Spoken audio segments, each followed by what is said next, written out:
So solving ta sa footing tie beam. So solving sa footing tie beam, muna na to ang volume. So volume is length times width times height. Length times width times height, then imo ang amount. Ano na siya? So volume, i-times na nimo ning patubok. Imong katason, ug imong schedule unsa siya kabagaon, unsa siya kalalumon, pila ka book amount nimo. Pila ka book amount ani. So more na siya. More na siya sa volume. Length times width times height times imong amount.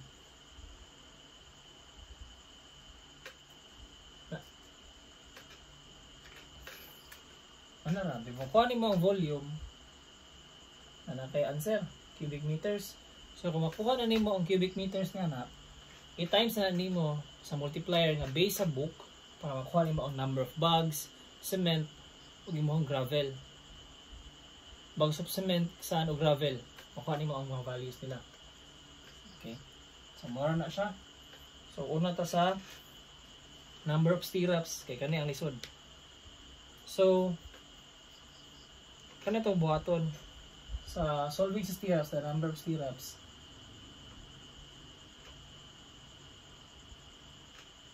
Kaya gani amount times ihang length, amount times ihang length, then divided by 0.075. Hamang ko nagkuha ng 0.75. So kaning 0.75 gi-average na nako ni sa ako ang spacing gani. So there is a schedule of footing tie beams natay spacing nga 10 at 50 mm dire. Natay pulo na ka book kuha nga space nga na space siya og 50 mm. Tapos ay pulo ka book nga space at 100 mm. So ang gibuhat nako kaning pinakauna, kaning pinakagagmay kaming 50 ug 100. Paano na ko siya? Di 100 plus 50 divided by 2. So na kay kuan 75 mm. 75 mm. So convert na to into meters 0.075. So mura na siya now. So amount na kay 10 pieces times 5 meters divided by 0.075 meters is equals to ito ang calculate. 10 times 5 divided by 0.075 na kay 600.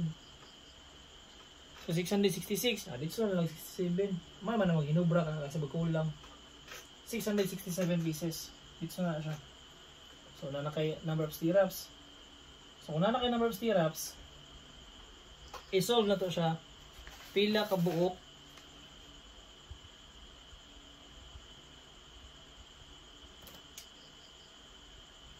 Pila ka buok.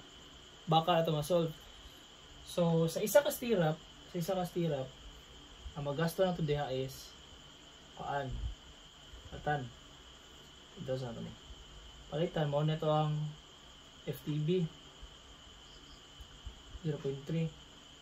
So i-add mo ni 0.2 plus 0.2 na 0.4 plus kani 0.3 plus 0.3 kaan na kay 0.6. I-add mo na kay 1 meter. 1 meter. So isolve ni mong perimeter dito. So ano ba? Ni. Kay kung imuha na igamay, ini na kay libre hook ana.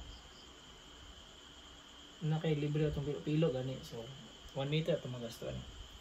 So 667 pieces of stirrups times 1 meter para makuha nato yung meter. So na kay 667 meters. Magasto nimo in terms of rebars. Para makuha nimo ang pieces, para makuha nimo ang 6 meter pieces nga bakal nga imong paliton, divide lang nimo siya 6 meters.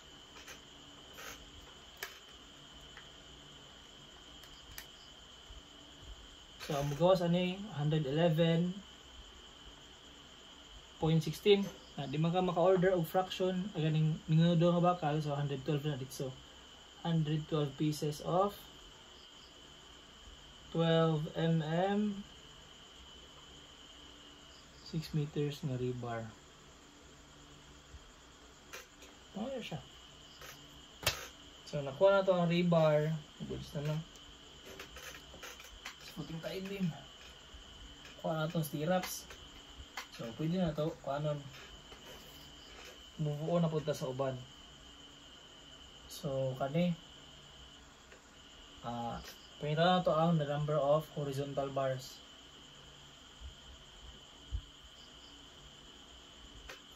Number of horizontal bars. So kung ginabuhat dito is walo man ta nga ato ang footing tie beam no na ay 1, 2, 3, 4 upat ka buok ang horizontal bars. Mag-follow kita perminti sa ato ang schedule of footing tie beams. Pero so top bars na kay pulo ay nakay duha, nakay duha sa bottom na po kay duha. So duha. Pero kung imo nga nakay tulo sa taas, tulo pud sa ubos, edi unom ka buok. Kung depende gina siya. So para makuha nimo amount ten times 4, meaning na kay 40 pieces nga rebars kailangan nga imong paliton.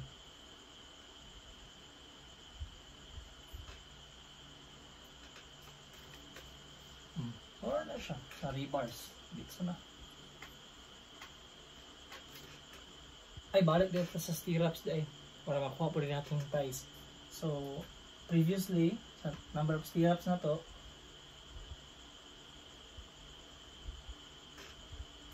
kay 667 man to, diba? 667 to kabuk. So meaning ana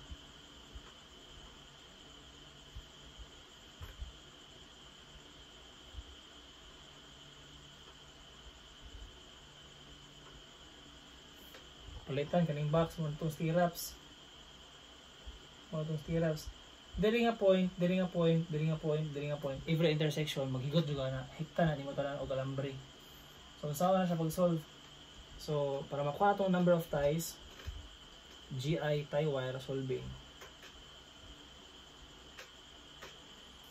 is number of stirrups, which is 667 times 4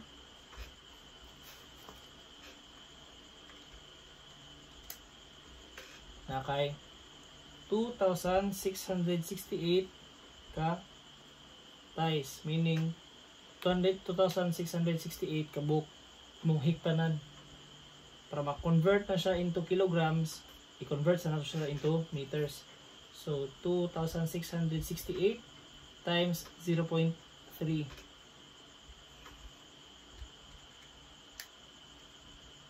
okay, 800.4 meters. Anong 0.3? Kay sa isa kahigutan ang imong magamit nga alambre katasod is 30 cm. Ano siya? So nana kay 800.4 meters. Para ma-convert ni siya into kilograms, kilograms na gipangita sa estimates, i-divide lang nimo siya o 53 according sa book.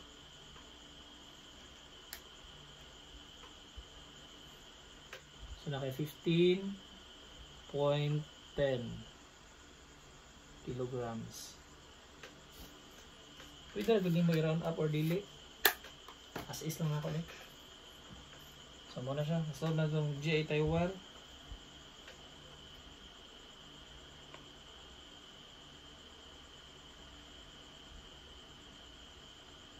So okay na no. So sa kailangan mo. Formworks na lang. So nanatay number of stirrups, nanatay GI tie wire. So kung po ito, formworks. So saan pag-solve sa itong formworks? So kabalot nga ang solving dito sa perimeter sa column is 2 times A plus B plus 0.2. Mo give na siya ang formula. Kaya anak man to sa ilawan sa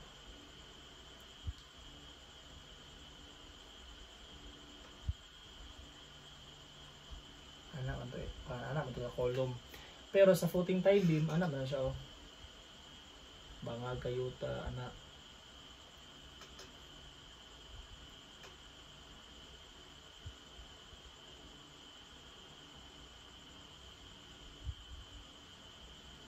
Ana na lang, bali two sides sa magamit. So kani siya ang magamit dire ron based sa formula sa column.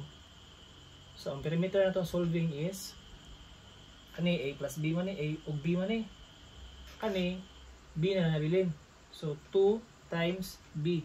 Dili na po siya kailangan og 0.2 kay wala naman kanang overlap. Para ano naman ay overlapping 50. Dire wa may overlapping nito kay wala naman kay bottom side. Ano ba may bottom side? Na naman kay yuta. Pwede naman nimo siya i-compact daan ng yuta ba paghion mo yuta then mo na siya mo hold mismo para makales na puta sa plywood. So meaning atong perimeter is unsa man itong b kani ato ang depth man siya mo siya tong kabagaol unsa kani dire. So 0.3 man na siya. So 2 times 0.3 natay 0.6 nga perimeter. To solve for area is perimeter times ang ato ang length times ang ato ang amount.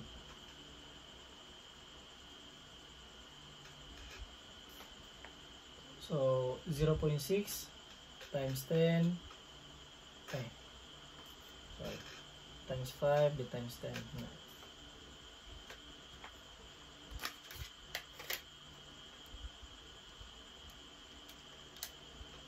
So na may 30. Okay, 30. Na. So kung kuha mo yung area, pwede na ito pangita o si plywood o si board foot. So for plywood, makuha mo sa plywood by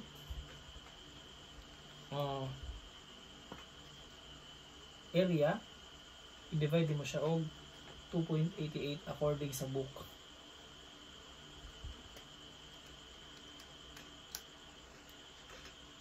So 10.41 round up na siya dito. Kay di ka makapalit og plywood nga nakating na para minudo ba. So sa frame dito na to og kaning 2x2 para makuha nato na siya. I-solve na to gamit ang pieces sa plywood. So 11 pieces times 29.67. 11 times 29.67. So na kay 326.37 board foot. Length na may pinita. Wala man siya na kayo o pilang mga pieces nga kahoy. So, kaya lang hatag board foot na lang. So, nakuha na to ang volume of concrete mixture, cement bags, sand, gravel, stirrups, horizontal bars, formworks, ties, tie wires. So, mura to siya i-solving sa footing tie beam.